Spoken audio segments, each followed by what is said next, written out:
Hello everybody, I'm George from Ireland and here I am in Winchester on College Street. I'm about to show you the house where Jane Austen died in July 1817.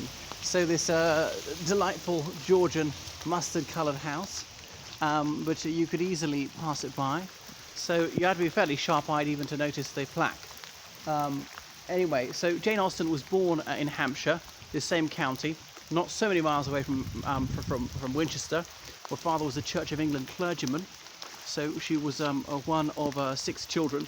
One of her elder brothers, he had severe learning difficulties. So her family had fairly high social status, but they didn't have that much money because the salary of an Anglican clergyman varied wildly according to the parish, and her father was not well connected, and it was really about nepotism back then, so didn't manage to get a lucrative parish. But he was a very scholarly man, and to supplement his income, he taught some various boys who would live in, who were sort of boarders, no regulations, running his house almost as a little school. And then her father retired eventually, and he at least lived to retirement. A lot of people died before they had a chance to retire. Anyway, so Jane Austen's family, they were upper middle class, kind of on the edges of the gentry.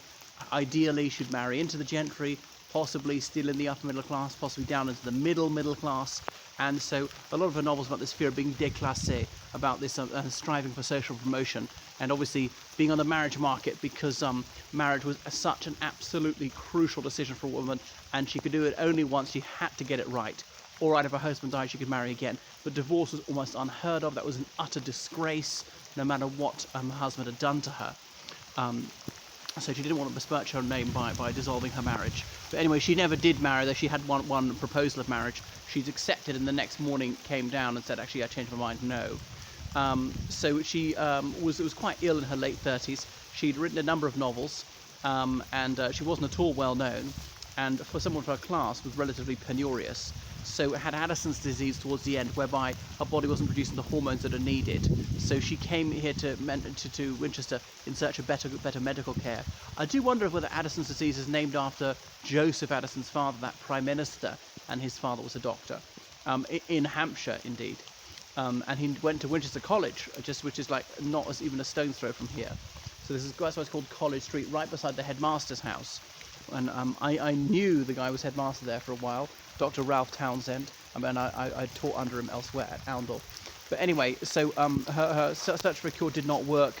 Situation deteriorated. She kept a very detailed journal, so you know the particulars of her illness. I'm not sure her disease was even properly diagnosed at the time. So she died in July 1817 and was buried in Winchester Cathedral, which is very close to here.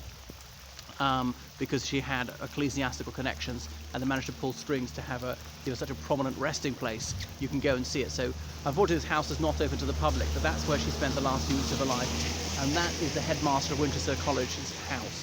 Not bad, hey? I can't remember who it is now. It was Nick Tate for a while, and Ralph Townsend, as I said, that Australian who was there from about 2005 for roughly 10 years.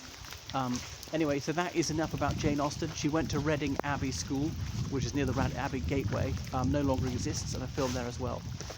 So that's enough about Jane Austen for the moment. So please follow me on Instagram, on Facebook and Twitter, and book online lessons in all sorts of subjects. I'm always looking for donations to keep the channel going. Find me on PayPal, georgecallahan79@gmail.com, or indeed on Patreon. Toodaloo.